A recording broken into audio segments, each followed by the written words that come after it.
Hey guys, and welcome back to another video. Today I'm going to be talking about how I built my dream park and Planet Coaster. We're going to start off with a coaster I knew we had to have, but it wouldn't really fit, a B&M Giga Coaster. This has a weird layout where it's really up in the air with Airtime hills way up in the air because there wasn't much room left in the park when I was building this, so I had to make it short and sweet. This has good airtime and great elements. Next is I have Son of Beast had airtime. I built this old Son of Beast a while back and I had it saved. So I literally took it, put it into the world, and then I literally just edited the coaster to add airtime. This would have probably made Son of Beast one of the best wooden roller coasters. It'd probably still be operating today. It wouldn't have been as rough, and it probably would have been more enjoyable for thrill seekers. It still has the large Rose Bowl section because I thought that element was intense enough to keep. However, I did remove the other helix inside the lift hill and most of the other elements and replace them with airtime hills and others. But I had to keep one other thing for this coaster, and you'll see that in a second, and that's the vertical loop. I felt like this was too iconic to get rid of, and I feel like it was so important to the coaster when it opened, and probably important to this new addition to my park. Son of Beast really needed some more airtime, and I made sure to give it that. I just feel that this could have been probably one of, if not the best wooden roller coasters, because of the height, speed, and it also has good airtime now. And it also has this weird off-center airtime hill that I think really fits like a kind of like GCI kind of thing that they would do, like that right there. That looks like something GCI might do, or Gravity Group. Now the only thing is I thought about maybe adding a few more inversions, but I don't know if that sounded like a good idea. So I decided just to stick with the vertical loop and just add airtime. Okay, now on to the next coaster. This is a launch coaster, kind of like Top Thrill Dragster. And yeah, it's literally Dragster, just a little different. It's kind of like Dragster and King Decal put together. And I think, well, this is needed because you really need a tall, fast coaster to complete a lineup. And I think this is a great addition to this park. And I think this will probably be, this is the tallest and fastest coaster at the park. No, tallest coaster at the park, not the fastest. And I think this will be a great layout. It has good elements, and it's really about the launch and that height, really, and it doesn't really do much more after that. Next is this large-scale looping coaster, no, airtime filled.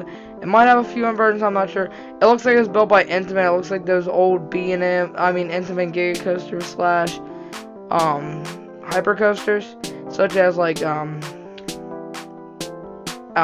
Magnum XL, no, Millennium Force. And it has good airtime, good elements, and provides a really good ride. It looks really smooth.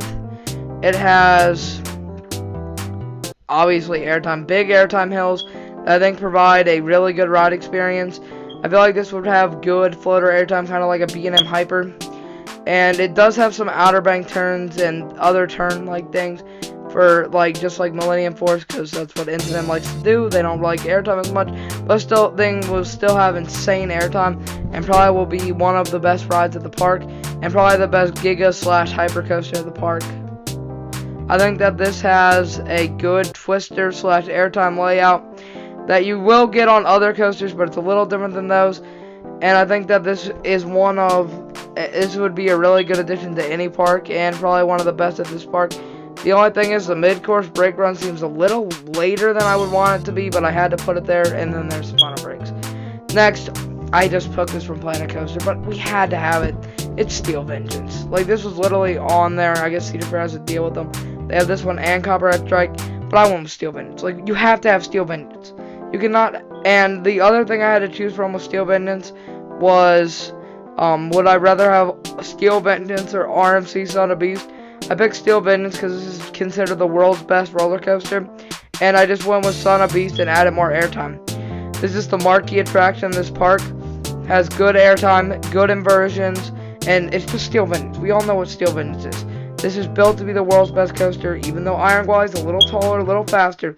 Steel Vengeance is probably still better. I haven't rode either, but Steel Vengeance looks better, and it seems like everyone agrees that it's probably a better ride. I'm sure Iron Gwazi is still great, but I think Steel Vengeance probably just takes the edge. This ride is airtime filled, ejector airtime, which is something the park was missing so far. I think that definitely provides it, as most of the rides here provided floater airtime and not ejector airtime. Steel Vengeance has a great first half and second half, and Iron Gwazi's main problem is short in length and ride duration. Steel Vengeance does not have that problem, and it's 30 seconds longer than Iron Gwazi, so it feels like a complete ride by the end of it, and you will not get bored throughout this whole layout. Some rides can be too long and some rides can be too short, but Steel Vengeance is a perfect length for any coaster enthusiast or person in the general public. This will probably be the #1 coaster in the park, even though there might be some rides competing against it. I just think that Steel Vengeance would probably provide the smoothest, most enjoyable ride experience of any ride at this park. Next, I have a B&M Flyer. B&M Flyers are a lot of fun. I've ridden one of these. It was Superman Ultimate Flight at Six Flags Great America. That was probably the scariest experience I've had on any roller coaster. Not the ride itself, but when I first flipped from sitting to the flying position, that was horrifying to me. It was scary. Now the ride itself was super enjoyable, and that was the scariest part of the whole ride. I think it was because I've never rode a B&M Flyer, and I wasn't used to that feeling yet, but I think next time I ride one, it'll probably be better.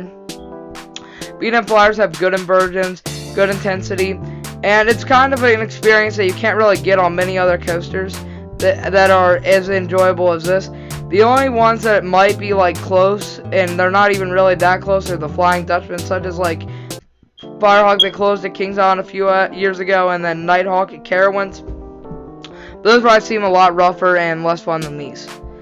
Next, I went with a RMC single rail Raptor coaster. This is the one they have in Planet Coaster. It has a quick drop, some airtime, a helix, has some good elements. This isn't the best single rail. I probably could have done a better job with this, but I wanted a single rail and we were running out of space, so I had to do something, so I decided to go with this.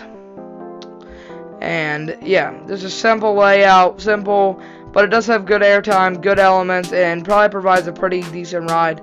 Raptors, you know what they are. They're fun, they're quick-paced, have good ejector airtime, which is something this park probably needed, other than Steel Vengeance, and this would provide that for this park. Next is the fastest roller coaster in the park.